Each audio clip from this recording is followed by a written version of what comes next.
Hello, അസ്സലാമു അലൈക്കും. എന്തൊക്കെയാണ് വിശേഷം? എല്ലാവർക്കും സുഖല്ലേ? ഇന്ന് ഞാൻ കാണിക്കുന്നത് മലയാളത്തിൽ ഇത് കാണിച്ചിട്ടുണ്ടോന്ന് അറിയില്ല. മറ്റുള്ള ഇതിലൊക്കെ ഉണ്ട് ട്ടോ. അപ്പോൾ വൈറലായിട്ടുള്ള ഒരു ഡോണട്ട്സ് ആണ് ഞാൻ കാണിക്കുന്നത്. മിൽക്കി ഡോണട്ട്സ് എന്നാണ് ഇതിൻ്റെ പേര് ട്ടോ. ഈ ഒരു ഡോണട്ട്സിൻ്റെ പ്രത്യേകത എന്താണെന്ന് വെച്ചാൽ ഇതിൻ്റെ ഉള്ളിൽ നിറയ്ക്കുന്ന ക്രീമും അതേപോലെ തന്നെ നമ്മൾ ഇതിൻ്റെ മേലെ പൊതിയുന്ന ഒരു പൗഡറും ഉണ്ട്. അതാണ് ഇതിൻ്റെ ഏറ്റവും വലിയ സ്പെഷ്യൽ ടേസ്റ്റ് എന്ന് പറയുന്നത്.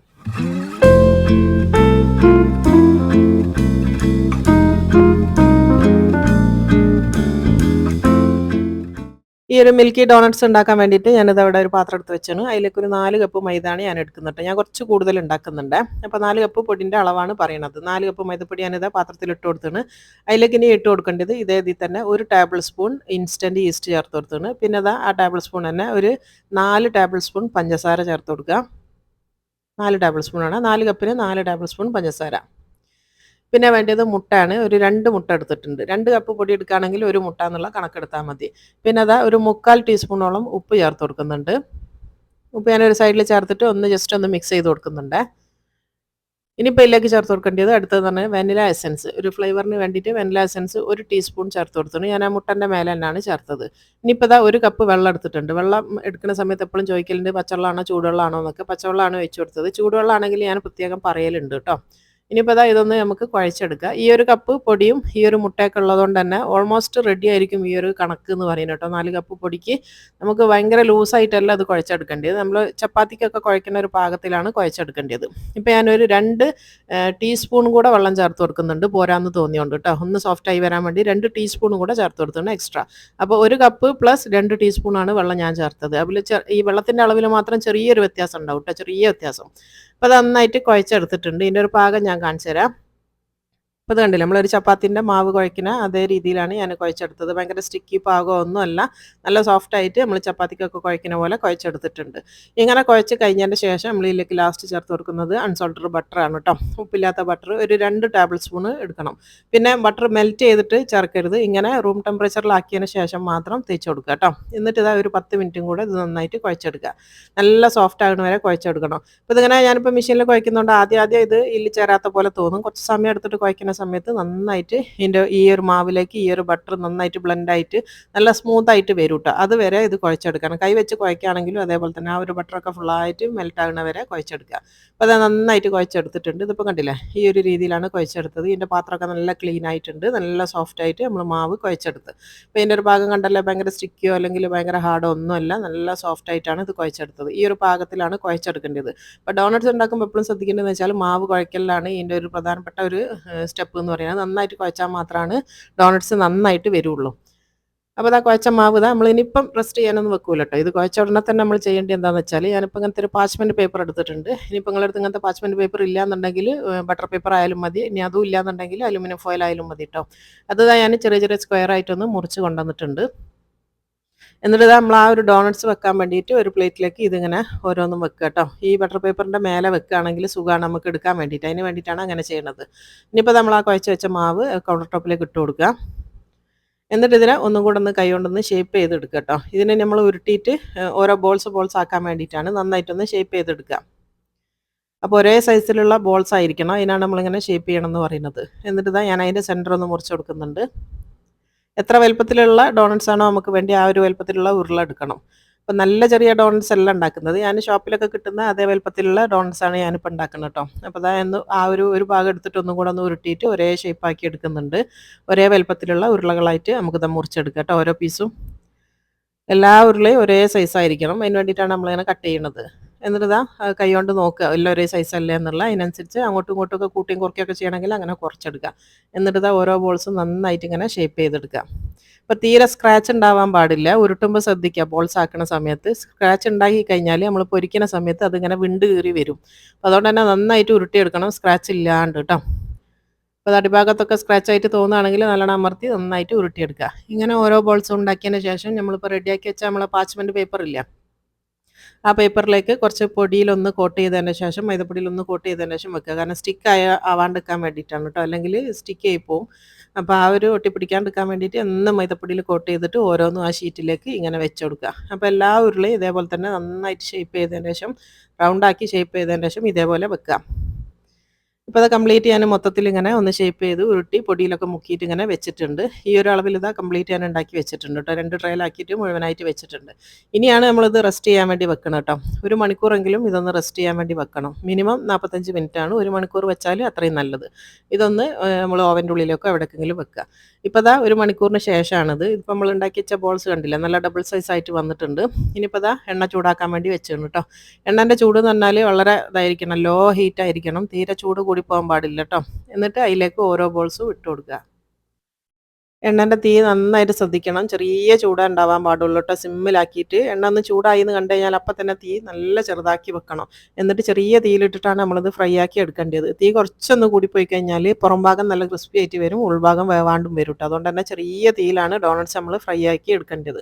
അപ്പോൾ അത് ഒരു ഭാഗം ഒന്ന് നല്ല ഗോൾഡൻ കളർ ആയതിന് ശേഷം ഞാനത് തിരിച്ചിട്ട് കൊടുക്കുകയാണ്. എന്നിട്ട് 2 ഭാഗവും ഇതേപോലെ തന്നെ സമയം എടുത്തിട്ട് വേവിച്ചെടുക്കുക. ഇനിയിപ്പോൾ അത് വേവണ നേരം കൊണ്ട് ഞാനിപ്പോൾ ഇതാ ഡ്രീം വിപ്പിൻ്റെ പൗഡറാണ് എടുത്തത്. വിപ്പിംഗ് ക്രീമാണ് ഇട്ടത്. വിപ്പിംഗ് ക്രീം പൗഡർ തന്നെ വേണമെന്നില്ല, ലിക്വിഡ് ആയാലും കുഴപ്പമൊന്നുമില്ല. ഏതാണോ നിങ്ങളെ കയ്യിലുള്ളത് അതെടുക്കുക. ഞാനിപ്പോൾ ഇതാ വിപ്പിംഗ് ക്രീമിൻ്റെ 2 സാഷയാണ് എടുത്തത്. ഇനിയിപ്പോൾ അതിലേക്ക് വേണ്ടത് പാൽപ്പൊടിയാണ്, മിൽക്ക് പൗഡർ കേട്ടോ. ഒരു 1/2 കപ്പോളം പാൽപ്പൊടി ഇട്ട് കൊടുത്താണ്. പിന്നെ വേണ്ടത് മിൽക്ക് മെയ്ഡാണ്. ഒരു 1/4 കപ്പോളം മിൽക്ക് മെയ്ഡും വേണം കേട്ടോ.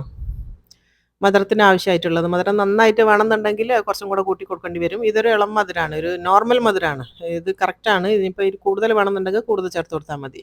ഇനിയിപ്പോൾ ഇതാ 1 ടീസ്പൂൺ വാനിലയും കൂടെ ചേർത്ത് കൊടുത്തിട്ടുണ്ട്. പിന്നെ ഒരു 1/4 കപ്പോളം പാലും കൂടെ ചേർത്ത് കൊടുക്കുക. ഇതിനി നമ്മളെ വിസ്ക് വെച്ചിട്ട് നന്നായിട്ട് എഗ് ബീറ്റർ വെച്ചിട്ട് നന്നായിട്ട് അടിച്ചെടുക്കണം. ഇപ്പോൾ നമ്മളെ ഫസ്റ്റത്തെ ആ ഡോണറ്റ്സ് ഇവിടെ നന്നായിട്ട് വെന്തിട്ടുണ്ട്. ഇപ്പോൾ 2 ഭാഗവും നന്നായിട്ട് ഗോൾഡൻ കളറായി. അതേപോലെ തന്നെ ഒരുപാട് സമയം എടുത്തിട്ടാണ് ഞാനിത് ഫ്രൈ ആക്കിയത് കേട്ടോ. അപ്പോൾ ഒന്ന് ചെറിയ തീയിലിട്ട് വേവിച്ചുകൊണ്ട് തന്നെ ഉൾഭാഗമൊക്കെ നന്നായിട്ട് വെന്തിട്ടുണ്ടാവും. അപ്പോൾ അതാ നമ്മളിത് എണ്ണയൊന്ന് കോരി എടുക്കുകയാണ് കേട്ടോ. തീരെ എണ്ണയൊന്നും കുടിക്കൂല, ഒരു തുള്ളി പോലും എണ്ണയൊന്നും കുടിക്കൂല കേട്ടോ. നല്ല ഡ്രൈ ആയിട്ടാണ് ഉണ്ടാവുക പുറം ഭാഗമൊക്കെ. ഇനിയിപ്പോൾ അതാ അടുത്ത ബാച്ച് ഞാൻ ഇട്ട് കൊടുക്കുകയാണ്. ഇതേപോലെ തന്നെ തീ മെയിൻറ്റെയിൻ ചെയ്യാൻ മാത്രം ശ്രദ്ധിച്ചാൽ മതി. ചെറിയ തീയിലാണ് ഇത് വേവിച്ചെടുക്കേണ്ടത്. അപ്പോൾ അതാ ഒരു ഭാഗം ഒന്ന് വെന്തെന്ന് കണ്ടപ്പോൾ ഞാനത് തിരിച്ചിട്ട് കൊടുക്കുന്നുണ്ട്. 2 ഭാഗവും നല്ല ഗോൾഡൻ കളറായിട്ട് ഫ്രൈ ആക്കി എടുക്കണം കേട്ടോ. അപ്പോൾ അത് അവിടെ നിന്ന് ആകുന്നുണ്ട്. ഇപ്പോൾ അത് 2 ഭാഗവും ഫ്രൈ ആയി വന്നാണ്. ഇതിനും കോരിയെടുക്കുക. ഇതേപോലെ ബാക്കിയുള്ള മൊത്തം ഇതേപോലെ തന്നെ ചെയ്തെടുക്കണം കേട്ടോ. നേരിയ സിമ്മിലാക്കി വെച്ചാൽ മതി അടുപ്പ്. എന്നിട്ടാണ് ഇത് നമ്മൾ കംപ്ലീറ്റ് ഇത് പൊരിച്ചെടുക്കേണ്ടത്. അപ്പോൾ ഞാൻ നേരത്തെ കാണിച്ച എല്ലാ സാധനവും എഗ് ബീറ്റർ വെച്ചിട്ട് നന്നായിട്ട് ഇതാ ബീറ്റ് ചെയ്ത് കൊണ്ടുവന്നതാണിത്. ഇതിപ്പോൾ കണ്ടില്ല, ഇതിപ്പോൾ ലിയാന ചെയ്ത് തന്നതാണ്. അപ്പോൾ അത് കംപ്ലീറ്റ് ഈ ഒരു ടെക്സ്ചറാണ് വേണ്ടി കേട്ടോ. അതിങ്ങനെ എടുത്തു കഴിഞ്ഞാൽ ഈ ഒരു ടെക്സ്ചറിലാണ് ഉണ്ടാവേണ്ടത്. എല്ലാം കൂടെ ബീറ്റ് ചെയ്തിട്ടുള്ള ഇതാണ് ഇതിൻ്റെ ഉള്ളിൽ ഫില്ല് ചെയ്യാനുള്ള മിൽക്കിൻ്റെ ക്രീം എന്ന് പറയുന്നത്. ഇനിയിപ്പോൾ അടുത്തത് ഇതിൻ്റെ പൗഡർ ഉണ്ടാക്കണം. ആ പൗഡർ ഉണ്ടാക്കണമെങ്കിൽ ഞാനൊരു മിക്സി എടുത്ത് വെച്ചിട്ടുണ്ട്. അതിലേക്ക് ഇതേപോലെ തന്നെ ഒരു 1/2 കപ്പ് പാൽപ്പൊടിയാണ് ഇട്ട് കൊടുക്കുന്നത് കേട്ടോ. പാൽപ്പൊടിയൊക്കെ നിങ്ങൾക്ക് എത്ര ഡോൺസ് നിങ്ങൾ ഉണ്ടാക്കണം അതിനനുസരിച്ചാണ് കേട്ടോ അളവ് എന്ന് പറയുന്നത്. ഞാനിപ്പോൾ ഇത്രയും കൂടുതൽ ഉണ്ടാക്കിയോണ്ടാണ് 1/2 കപ്പ് എന്ന് പറയുന്നത്. പിന്നെ അതാ ഒരു 2 ടേബിൾ സ്പൂൺ പഞ്ചസാരയും കൂടെ ചേർത്ത് കൊടുത്തു കേട്ടോ. പാൽപ്പൊടിയിലേക്ക് 2 സ്പൂൺ പഞ്ചസാരയും കൂടെ ചേർത്തിട്ട് നന്നായിട്ടൊന്ന് അരച്ചു കൊണ്ടുവരാം. അപ്പോൾ അതാ നന്നായിട്ട് പൊടിച്ച് കൊണ്ടുവന്നിട്ടുണ്ട്. ഇങ്ങനെ പൗഡർ ഫോമിലാണ് വേണ്ടി കേട്ടോ. മിക്സി നല്ല ഉണങ്ങിയതായിരിക്കണം, അത് ശ്രദ്ധിക്കണം. അപ്പോൾ ഞാനതൊരു പാത്രത്തിലേക്ക് മാറ്റി കൊടുത്തിട്ടുണ്ട്, നല്ല പൗഡർ ആക്കിയിട്ടുണ്ട്. ഇതാണ് നമ്മളെ പുറത്ത് കോട്ട് ചെയ്യാനുള്ള പൗഡർ എന്ന് പറയുന്നത്. അപ്പോൾ അത് കംപ്ലീറ്റ് ഞാൻ പൊരിച്ച് വെച്ചിട്ടുണ്ട്. നല്ലോണം ചൂടാറിയതിന് ശേഷം ഇതിനെന്താണെന്ന് വെച്ചാൽ ആദ്യം നമ്മൾ ഈ ഒരു പൗഡറിൽ ഇതിനൊന്ന് കോട്ട് ചെയ്തെടുക്കണം. ഇപ്പോൾ സാധാരണ ഒരു ഡോണറ്റ്സിൻ്റെ ടേസ്റ്റ് അല്ലത്, ഭയങ്കര ടേസ്റ്റിയാണ് കേട്ടോ. ഭയങ്കര ട്രെൻഡിങ് ആയിട്ടുള്ളൊരു സാധനമാണിത്.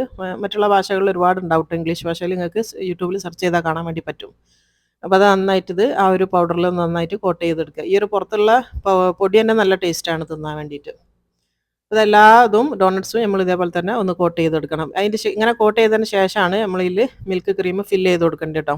ഈ ഒരു മിൽക്കി ഡോണറ്റ്സ് ഇങ്ങനെ റൗണ്ട് ആയിട്ടാണ് നമുക്ക് ഉണ്ടാക്കുകയും ചെയ്യേണ്ടത്. അപ്പോൾ അത് കംപ്ലീറ്റ് ഞാൻ എല്ലാം ഇങ്ങനെ കോട്ട് ചെയ്ത് വെച്ചിട്ടുണ്ട്. ഇതിപ്പോൾ കണ്ടില്ലേ, കംപ്ലീറ്റ് എല്ലാ ഡോണറ്റ്സും ഞാനിങ്ങനെ ഈ ഒരു പൗഡറിൽ കോട്ട് ചെയ്ത് വെച്ചാണ്. ഇനിയിപ്പോൾ ഒരു കത്തിയോ അല്ലെങ്കിൽ സ്ക്യൂറോ എന്തെങ്കിലും എടുത്തിട്ട് ഓരോന്നും ഇങ്ങനെ ചെരിച്ച് വെക്കുക. നമ്മളിങ്ങനെയാണ് വെച്ചത് കേട്ടോ, നേരെ കമത്തിയിട്ടല്ല വെച്ചത്, ചെരിച്ച് വെക്കുക. ചെരിച്ചിട്ട് ഒരു സൈഡിൽ നിന്ന് ഇതാ കത്തി വെച്ചിട്ടൊന്ന് ഉള്ളോട്ട് ഇങ്ങനെ ഒന്ന് കുത്തിയതിന് ശേഷം ഒന്നിങ്ങനെ ട്വിസ്റ്റ് ചെയ്ത് കൊടുക്കുക കേട്ടോ. അപ്പോൾ ആ ഒരു ഫില്ലിങ് നിറയ്ക്കാൻ വേണ്ടിയിട്ടാണ്. അപ്പോൾ കൂടുതൽ നിറയ്ക്കണോ അല്ലെങ്കിൽ എത്രത്തോളം ഫില്ലിങ് വേണമെന്നുള്ളത് നിങ്ങൾ ഓരോരുത്തരെയും ഇഷ്ടം അനുസരിച്ചിരിക്കും. ഒരുപാട് നിറയ്ക്കണമെങ്കിൽ ഒരുപാട് നിറച്ച് കൊടുക്കുക. ഞാൻ ഭയങ്കരമായിട്ട് നിറയ്ക്കണില്ല, ഒരു മീഡിയം രീതിയിലാണ് നിറച്ച് കൊടുക്കണം കേട്ടോ. കുറച്ച് കൂടുതൽ നിറയ്ക്കണമെങ്കിൽ അങ്ങനെയും ചെയ്യാം. നേരത്തെ ഞാൻ കാണിച്ച ആ ഒരു മിൽക്കി ക്രീം ഞാനിങ്ങനെ ഈ ഒരു ഐസിങ് ബാഗിലാക്കിയതാണ് കേട്ടോ. ഇതിൻ്റെ തമ്പിന് മുറിച്ച് കൊടുത്തിട്ടുണ്ട്. ഇതിപ്പോൾ കണ്ടില്ല. ഇനിയിപ്പോൾ നമ്മൾ ഓരോന്നും ഓട്ടാക്കി വെച്ചില്ല, അതിൻ്റെ ഉള്ളിലേക്ക് നന്നായിട്ടൊന്ന് സ്ക്യൂസ് ചെയ്ത് കൊടുക്കുക. അപ്പോൾ എൻ്റെ അടുത്ത് വിട്ടുപോയി, ഈ ഒരു ഐസിങ് ബാഗിൻ്റെ അറ്റത്ത് നമ്മൾ നോസിൽ വെക്കണമായിരുന്നു, അത് എൻ്റെ അടുത്ത് വിട്ടുപോയി കേട്ടോ. ഇനിയിപ്പോൾ ഒന്നും ചെയ്യാൻ പറ്റാത്തതുകൊണ്ടാണ് ഇങ്ങനെ ചെയ്യുന്നത്. അപ്പോൾ കവർ മാത്രം ആയതുകൊണ്ട് ഉള്ളോട്ട് കയറാൻ കുറച്ചൊരു പ്രയാസമുണ്ട്. അപ്പോൾ നിങ്ങൾ ചെയ്യുന്ന സമയത്ത് അതിൽ നോസിലും കൂടെ വെച്ച് കൊടുത്താൽ മതി, എന്നാൽ ഈസി ആയിട്ട് നമുക്ക് ഫില്ല് ചെയ്യാൻ വേണ്ടി പറ്റും. അപ്പോൾ ഞാൻ ഒരുപാട് നിറയ്ക്കണില്ല, കുറച്ചേ ചെയ്യുന്നുള്ളൂ കേട്ടോ. മധുരം ആയതുകൊണ്ട് ഒരുപാട് ഫില്ലിംഗ് ഇല്ല, കുറച്ചാണ് ചെയ്തത്. അപ്പോൾ നിങ്ങൾക്ക് കൂടുതൽ വേണമെന്നുണ്ടെങ്കിൽ കൂടുതൽ ചെയ്ത് കൊടുത്താൽ മതി. അപ്പോൾ അതെല്ലാം നമ്മൾ ഫില്ലിംഗ് നിറച്ചിട്ടുണ്ട്. ഇതാണ് നമ്മളെ ട്രെൻഡിങ് ആയിട്ടുള്ള മിൽക്കി ഡോണട്ട്സ് എന്ന് പറയുന്നത് കേട്ടോ. ഭയങ്കര ടേസ്റ്റാണ് ഈ ഒരു ക്രീമിന്. അതേപോലെ തന്നെ പുറത്തുള്ള ഈ ഒരു പൊടിയും ഭയങ്കര ടേസ്റ്റാണ് കേട്ടോ. ഈ ക്രീം നിങ്ങൾക്ക് തിന്നാൽ പുതിയടുള്ള അത്രയും ടേസ്റ്റാണ്. ഒരുപാട് മധുരത്തിലാക്കണ്ട, ഒരു മീഡിയം ആക്കുകയാണെങ്കിൽ മാത്രമാണ് നല്ലൊരു ടേസ്റ്റ് ഉള്ളത് കേട്ടോ. ഒരുപാട് മധുരമാക്കുന്ന സമയത്ത് നമുക്കൊരു മടുപ്പാണ് വരിക. അപ്പോൾ ഈ ഒരു അളവ് കറക്റ്റാണ് ഞാൻ ഈ പറഞ്ഞ ഈ ക്രീമിൻ്റെ അളവ് പറഞ്ഞത്. ആ ഒരു അതേ അളവിൽ ഉണ്ടാക്കുകയാണെങ്കിൽ നല്ല ടേസ്റ്റിൽ കിട്ടും. ഇപ്പോൾ കണ്ടല്ലോ, ഇതാണ് നമ്മളെ അടിപൊളിയായിട്ടുള്ള മിൽക്കി ഡോണട്ട്സ്. ഇത് ഞാനൊന്ന് മുറിച്ചിട്ടൊക്കെ ഒന്ന് കാണിച്ചു തരാം. നല്ല ടേസ്റ്റാണ്, സൂപ്പർ ടേസ്റ്റാണ് കേട്ടോ. അതുപോലെ തന്നെ നല്ല പഞ്ഞി പോലുള്ള ഡോണട്ട്സാണ്. ഉൾഭാഗമൊക്കെ നന്നായിട്ട് വെന്തിട്ടുമുണ്ട്. നമ്മൾ ചെറിയ തീയിലാണ് പൊരിക്കേണ്ടതെന്ന് ഞാൻ പറഞ്ഞല്ലോ. അങ്ങനെ പൊരിക്കുന്ന സമയത്ത് നന്നായിട്ട് ഉള്ളൊക്കെ നന്നായിട്ട് വെന്ത് വരും. അപ്പോൾ അതിൽ ഏറ്റവും ലാസ്റ്റ് ഉണ്ടാക്കിയ ഒരു ചെറുതാണിത്. അതൊന്ന് ഞാൻ മുറിച്ച് കാണിച്ചു തരാം. ഇതിപ്പോൾ കണ്ടില്ലേ, നല്ല പഞ്ഞിയായിട്ടാണ് ഉള്ളത്. അതേപോലെ തന്നെ അതിൻ്റെ ഫില്ലിംഗ് കണ്ടില്ലേ, ഞാനിപ്പോൾ ഒരുപാട് ഫില്ലിംഗ് നിറച്ചിട്ടില്ല. അതിൻ്റെ പുറംഭാഗം നല്ല ക്രിസ്പി ആയിരിക്കും. അതേപോലെ തന്നെ ഉള്ളിലാണെങ്കിൽ നല്ല സോഫ്റ്റ് ആയിട്ടാണ് ഉണ്ടാവുകയും ചെയ്യുക. അത് കണ്ടില്ലേ. അപ്പോൾ ഇൻഷാ അല്ലാഹ് ഇനി അടുത്ത നല്ലൊരു വീഡിയോയിൽ കാണുന്നത് വരെ അസ്സലാമു അലൈക്കും.